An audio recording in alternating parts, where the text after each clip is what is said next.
going to quickly cut across to Apurva as well. Apurva is also right here at the KPCC. She's on the other side. Apurva, the celebrations seem as if they're going to be carrying out the swearing-in ceremony right away. It almost looks less like a CLP meeting, more like a swearing-in right now at the KPCC. And I'm at the old building. The new building is right behind. That's where all the stunning images we'll bring to you in just moments from now. But the crowds are here. Definitely, Nabila, because the enthusiasm out here is through the roof. You can just see how the entire KPCC office has been lit up, all in colors of the Congress flag as well. Party cadres who are all enthusiastic and have been standing here for almost the last 1.5 hours, just eagerly awaiting to catch glimpses of their beloved leaders DK Shivakumar and Siddaramaiah, who will be arriving, landing in Bengaluru in just a couple of minutes from now as well.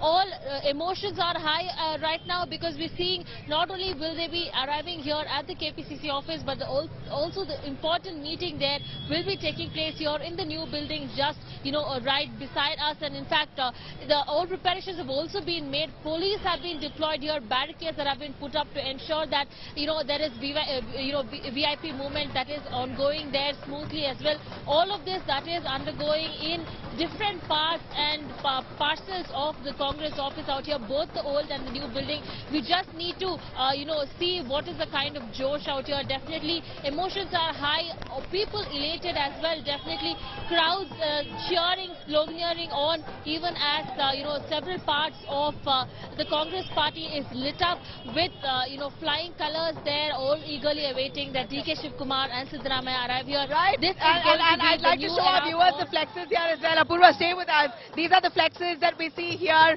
of DK Shivakumar. All through the KPCC office aligned are massive life-size flexes of DK, and this is also flexing of DK Shivakumar, not just in Karnataka as a deputy, but also now wants to project himself as a national leader. So, Siddaramaiah, of course, everyone knows. DK Shivakumar really wants to make this presence felt, and that's why we see all the top VVIPs who've been invited for the swearing-in ceremony. I'm going to cut across to Shiv, Aroor on that.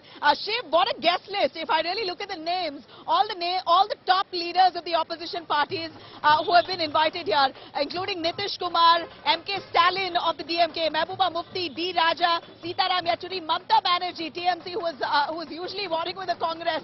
She's been invited for the swearing-in. Kamal Hassan, of course, Sharad Pawar of the NCP, Uddhav Thackeray of the Shiv Sena.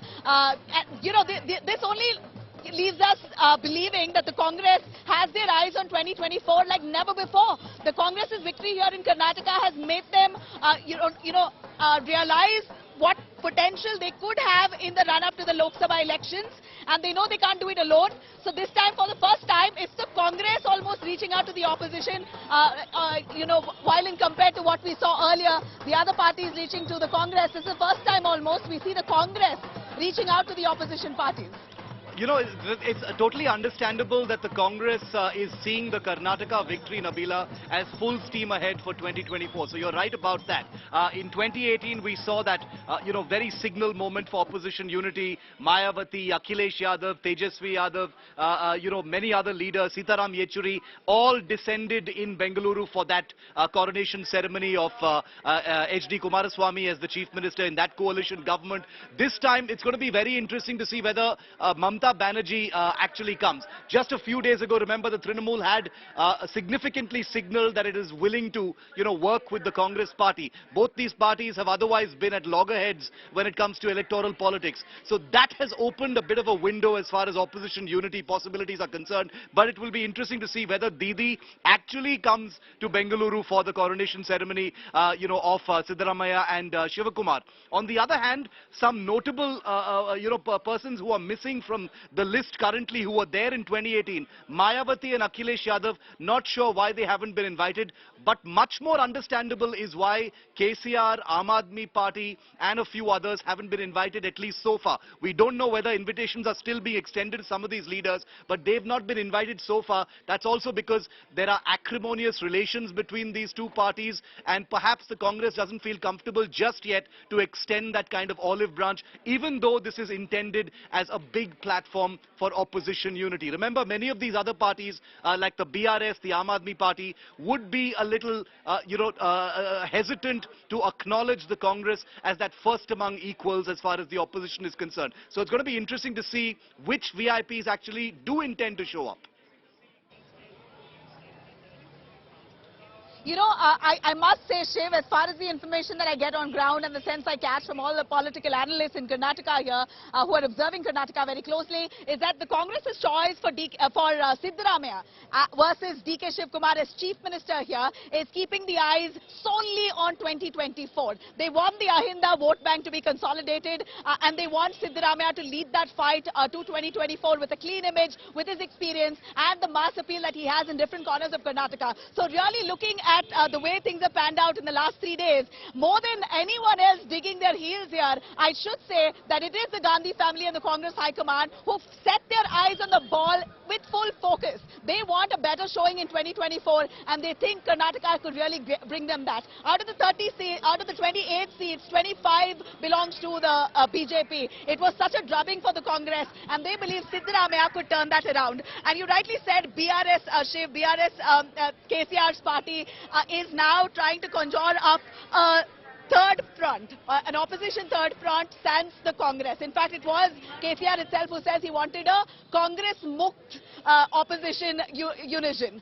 And it appears now the Congress is doing it reverse. The Congress has taken it upon itself to invite all the top opposition leaders and keeping away the BRS. So this is really fun to see on the way that each party are positioning itself. Of course, Aam Aadmi Party looks at a Congress as a threat and vice versa. Congress looking at Aam Aadmi Party as a threat. So no invitation to the app. But this event here, the swearing-in ceremony that's going to be taking place, is really going to be a massive affair since we have all of the national leaders going to be descending for that on 20th. Kantiwa Stadium is a massive stadium. Sporting activities usually taking place there. So you can imagine the crowd, Shiv. What does it do to the Congress's image nationally? How does it really position themselves, help the Congress position itself for the big elections there?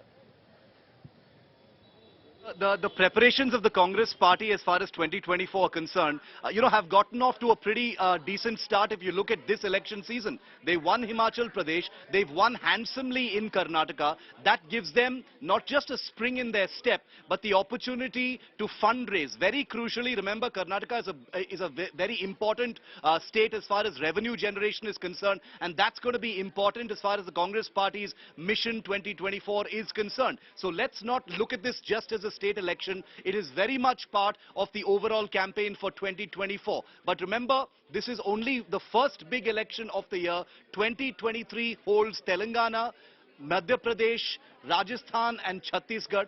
And if you look at the pattern from 2018, the Congress had similarly formed a government in 2018. It had similarly won in Rajasthan, MP and Chhattisgarh, and then gone on to be drubbed in the 2019 election. Now, I'm not saying that history repeats itself, but there is wisdom about how elections are differently voted at the state and the centre. But be that as it may, things can be turned on their head, and the Congress will definitely feel like it has the wind beneath its wings. It has the momentum going into 2024 now. All right, Congress really has the momentum going for 2024, and that's the celebration that we see right here. Shiv, thank you very much.